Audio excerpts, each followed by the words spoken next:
del af.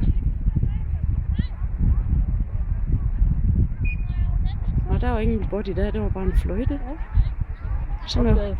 Vi har lige oplysning til publikum, fordi at årets vævrytter er desværre endt med at blive en del førsteplads, og vi har derfor valgt, at de 2 førstepladser, de rider om førstepladsen. Og det vil sige, når kommandoridningen er færdig, så skal Johanne Røde og Dame ind og ride om et kvartercirkel i en ny LC1, og efter hende er det Charlotte Sønderhavn og Tracy, der skal ride ny LC1, så vi får afgjort årets elevrytter. Og det vil altså sige, at de skal være klar kl. 14:00.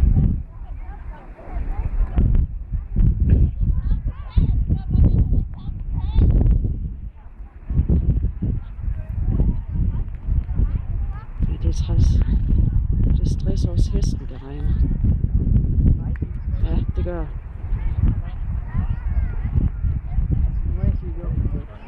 Det gør hun.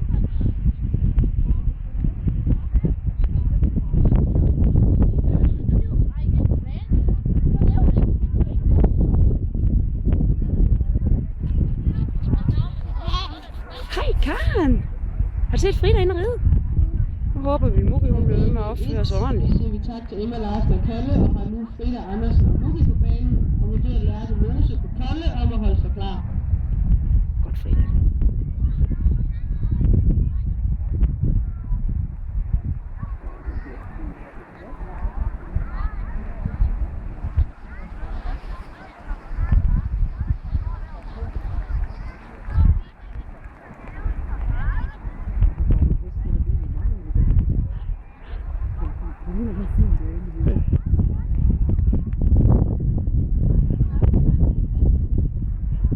Kigger noget efter Liberty. Det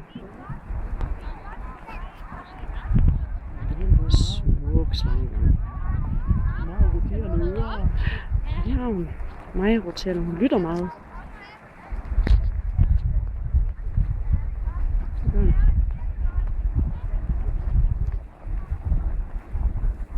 går pletvis til videre. Hun har ørerne meget rundt over hele. Ja, det har hun. Så skal hun nok ind og hilse sig, når det slut. Glemmer at læne sig lidt tilbage. Det er faktisk det eneste, der mangler.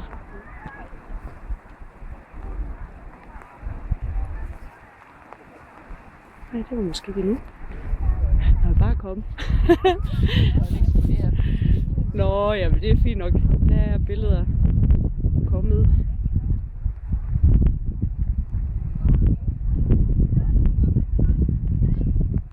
Bare træls, der regner.